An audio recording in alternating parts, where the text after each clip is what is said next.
Hello and welcome to another BuildASoil YouTube frequently asked questions video.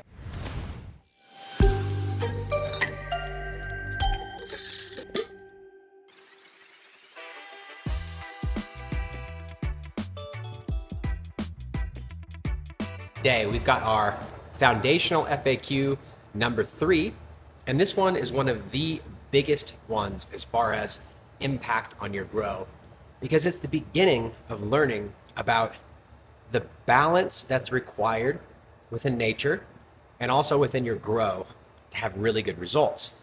And what I mean by that is you're going to learn pretty quickly through this conversation that water is only one part of the equation. So when someone asks, how often do I water? The black belt answer is, it depends. But to get to the point where you know what it depends on, you have to know how to water. And then you have to know what might affect that watering. And you have to understand what the weakest link might be. And I'm going to give you some models for what watering done right really looks like. And I'll reference some automatic systems because they give you some of the best growth you've ever seen, and you can correlate what you learn about watching those systems water. When you're brand new, you just need to know basics. So I'm going to lay down the basics while you learn of how often to water. And then you can compare what you're doing, see how that jives with what I'm saying, and then you can fill in the gap and you're going to do better. But what I encourage you to do is understand the deeper part of this, the nuance of balance and how that might affect your grow, especially when you're outdoor. When you're indoor, the balance can be corrected in a sense where the environment is so dialed, the watering is a complement to it. Where outdoors, sometimes you're using watering to help balance what you can't control in the environment. Different ways to look at things. So I think what's easiest and what most people are concerned with is how to water in living soil indoors, where there should be some control over the environment. Outdoors, the buffer is much larger containers of soil where the temperature and the root zone can stay intact. Using mulch, and typically with those, that really protects the watering. Where if you're outdoors in a little tiny container, no mulch, watering becomes very, very difficult. So a lot of the same principles will apply. Just know that obviously if it's 120 degrees out, sometimes adding some cool water to the root zone might be helpful, but mulch is most important and it'll probably protect it. So this will be more for indoor, but there's a lot of correlation. So let's get into the questions. I also am going to be referencing a guide because we've already answered this question, but this is going to be the specific video. You can go to buildasoil.com, go to the education area, and there is a BuildASoil Way watering protocol. And this is the original breakdown that helped people come to an understanding, teaching what we call the 5 to 10% rule, and also giving considerations of other things that affect it. So let's dive in. How often should I water? Typically, what we're trying to do is produce an environment that is so good that the plants grow quickly. That causes drinking of water and transpiration, and we want to drive that with a little bit of energy there. So when we look at how often to water, we're hoping that things are optimal, and basically we'd be watering every day. That being said, little tiny seedling, big, huge container, it may be a week between waterings in the very beginning. And so it's important that you know when you're walking, you're walking. But when you're running, which is where most people have a fast vegging plant going into flower, all of that, that's where most people get really big concern with how to water. That's typically going to follow our normal protocol where you can water almost every day. And if you have a blue mat system or an earth box, it's getting water every single day. So that helps me understand. And when I started using an earth box, which I really recommend, and then you don't have to learn how to water, but you can learn from that. In an earth box, you water down a tube that goes below the soil and it just wicks into the soil automatically. When you kind of realize how wet that soil is and how explosive the growth is, it'll help you stop worrying so much about overwatering when the plant is big. So when the plant is small, it's very easy to overwater, causing it to slow down in growth, in which case you don't want to water every day. You want to wait till you see good visible growth. And then from there's lots of systems that one can use, like moisture meters, all sorts of things. I've got the blue mat that automatically waters through this pressure and the clay that takes the water from the soil, so it's all very accurate. They also have digital moisture meters that can give you readings so you know if you're in the right range or not. But even without that, the 5 to 10% rule really does work. And then When you're a small plant, big container, it's fairly easy. Just err on the side of underwatering. Make sure you're considering the weight of the container, things like this. Ideally, we're targeting when you have fresh soil in a container to teach yourself. Let's say you take potting soil out of a bag and it's in a tub or a bucket and you moisten it a little bit. You want to take that soil and you want to squeeze it with your hand, and you don't want water to run down. You want like a bead of water, and you want it to hold its shape when you let go. That's about ideal. And the other consideration that I'll give you is that each soil is slightly different. It's mainly how much air it holds.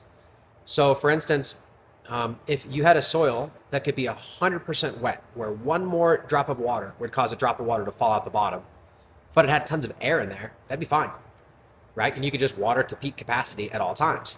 Typically what happens is there's a trade-off. And so I've noticed when my plants are growing really big, the meter will give me a number that is in the like 25 to 35 millibar range, where I know that water falls out the bottom around 15. So you're pretty close to what they call field capacity when the plant is really growing, but you don't want to be that when the plant's small. So teaching yourself about how much water by squeezing, touching it, looking at it, and then knowing when you put that ideal watered soil in a container, you'll know how heavy it is. And then when you have this little seedling in there, if it feels really light, just know you must water. Get it back to where it was when you started. And if it's too heavy, know that you should hold back. And so then I'll go into the 5 to 10% rule. More, how do I know when to water, right? How often should I water is pretty much as often as possible. And what I mean by that is we want to stay in a pretty optimal range of moisture. So if on my blue mat, referencing a number system, if when the plant's raging, it waters down to, let's say, 30 millibar, and then the water shuts off and it kind of dries down until the water is able to turn back on and trickle down to the sensor again and gets as dry as, say, 80, that range similarly is what you'd want to stay in when you're hand watering. And that's just basically being close to that ideal. So if you could stay at ideal at all times, it'd be great, maybe a little fluctuation. So what I mean by that is I want to avoid the common beginner mistake where you kind of waterboard the plants one day and then you hold off for 5 days and then you water them again. And that extreme excess moisture, then fighting through it and finally growing and then getting a little wilt and then you finally, it's not good for living soil at all. And it's not the ideal way to water.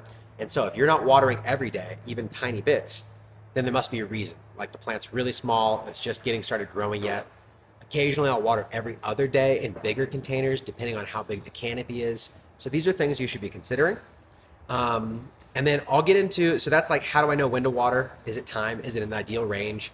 And you can tell on a little cup a lot easier than you can a 100-gallon pot. So that's why a lot of times we encourage a newer grower to start with an earth box or like a 15-gallon before jumping straight into a bed. But if you jump into a bed, I'd recommend using some of the meters. That way, it's harder to tell when you can't lift it, right? What ideal might be. And that leads me into the next question. Can you overwater living soil? Yes, you can overwater living soil. As I mentioned, in a perfect world, there would be a living soil that holds all the water perfectly and never gets overwatered. It's really not the water though, it's the amount of air in the soil. And so if you put too much water, it takes the air out. That's just how nature works, there's balance. And so some people have resorted to putting air stones underneath and injecting air into their soil. That way they don't have to be quite so accurate on the watering, they can keep it more wet. I prefer to just balance things naturally, because if the air stone cuts out, balance is gone.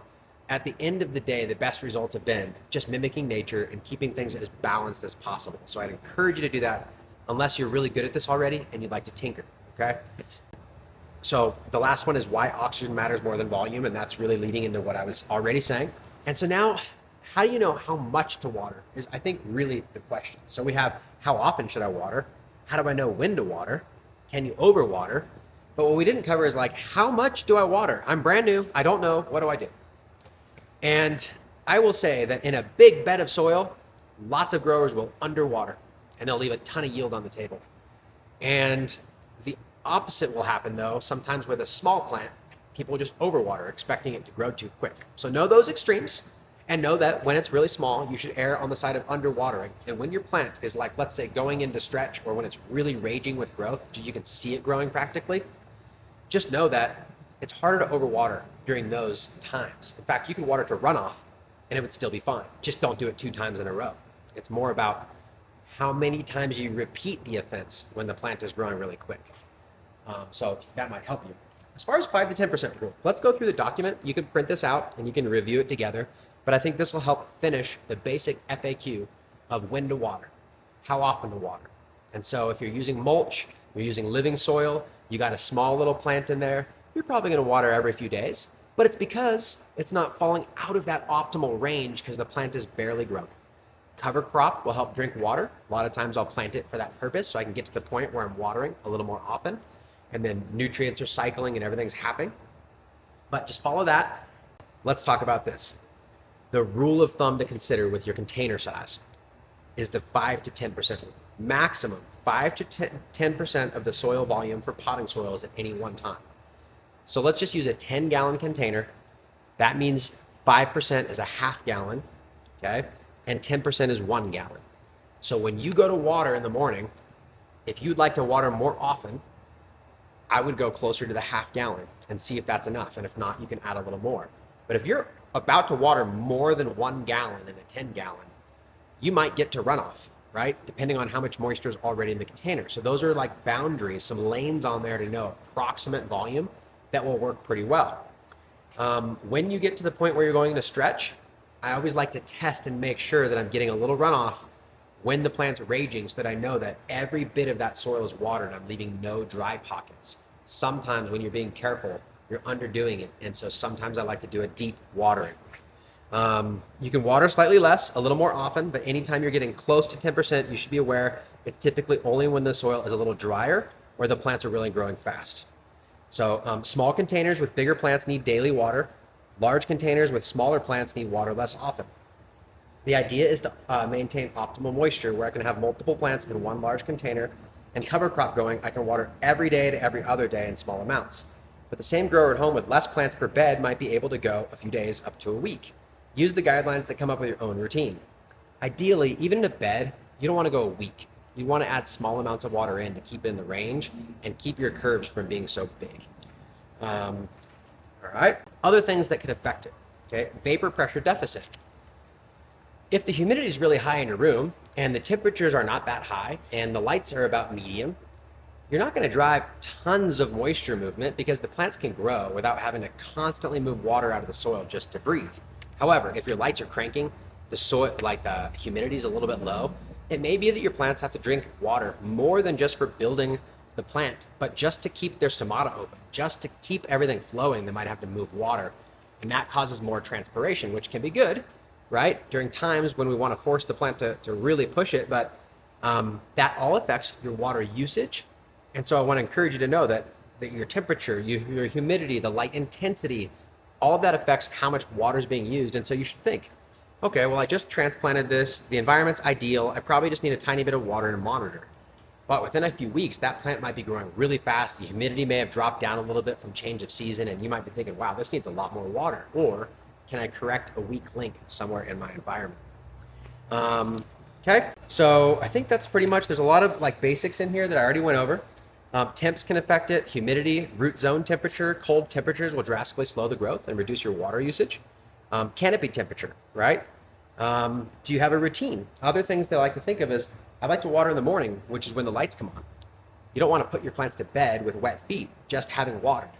It's more like breakfast for them. It's like they're about to grow the whole day, which means they're going to need the water. And so that's when you should be addressing it. And it's better to have a routine. Plants do very well with a routine. Whether that routine is anytime the meter says it needs water, it gets water, or whether that routine is in the morning, every morning, your plants will come to understand when water is going to be there, and they will start to explode because of that confidence. Plants are smart. If they don't get water regularly, I think they hold back because they don't want to overexpose themselves with limited resources.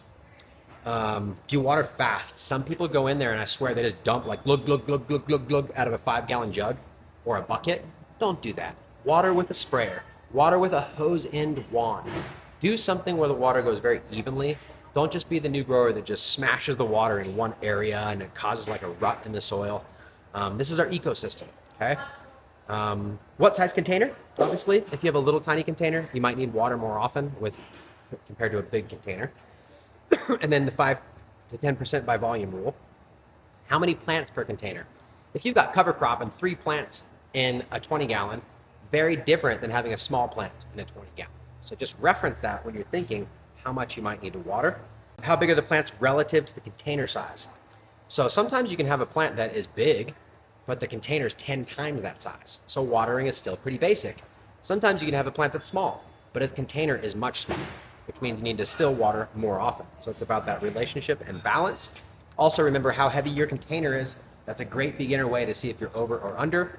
You can also, on bigger ones, thump the side and get an idea right when it's fresh water. Like feel what it feels like, feel if there's moisture on the bottom, tilt it a little if you can't lift it, thump the side a little and see like what does it sound like when it's wet. If it sounds more hollow, it might be drying. What's the age of your plants, right? Have they grown root bound? Like if you have moms that have just gone root bound and they're too old, maybe you need to just transition an up pot. It may not just be watering, but these are things that you're always considering. What type of grow light, right? Is there too much power? A lot of times with these new lights, people really overdo the lighting, cause the plant to kind of outpace the biology in the soil. When in doubt and you have to address things, dim the light a little bit. And let's really get this right before we ramp it back up. Also, humidity, canopy temperature, we talked about that. Day and nighttime temp, that can affect things too on how much you water.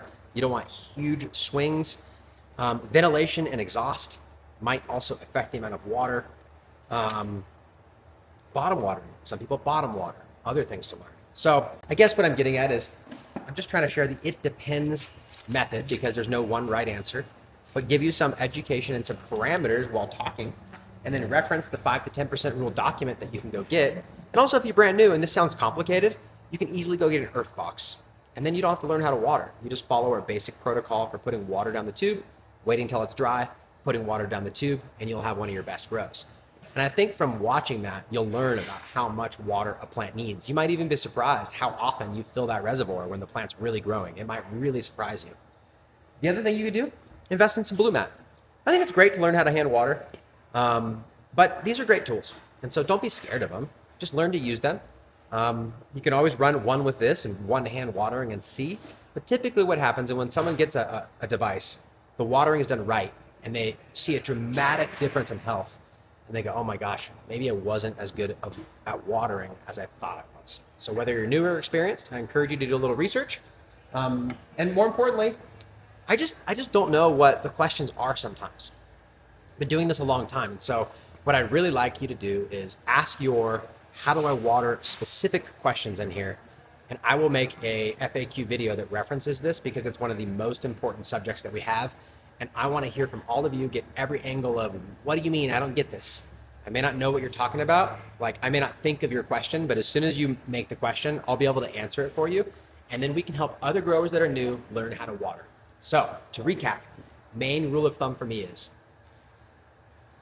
just use common sense, realize the environment affects it. Note that a bigger plant in a smaller container needs more water. A smaller plant in a bigger container needs less water as far as how often. Use the weight, use the squeeze test to know what's ideal when you're new. Maybe invest in a moisture meter so you know what the numbers really are. And all of this will train your brain so that you know with or without a meter exactly what is what. Reference or potentially use an earth box if you think this is too much to you. That's probably the easiest way to go. And lastly, don't forget, you can go download the document I'm referencing. I'll also write up a blog post on this that'll go a little bit deeper and reference this post. But you can go to education tab at BuildASoil and get our watering guide, and it'll help answer other questions. And then lastly, if you're still stumped and you don't want to wait for me to answer the question, email support@buildasoil.com. Call us, live chat. Like we are here to help. We grow and we want to help, and it's really a part of our mission, so don't be scared. Anyways, thank you so much for watching. Like I said, drop the questions in here. If you haven't done so already, please subscribe, like, comment on here, and until next time, I'll see you on the next BuildASoil FAQ.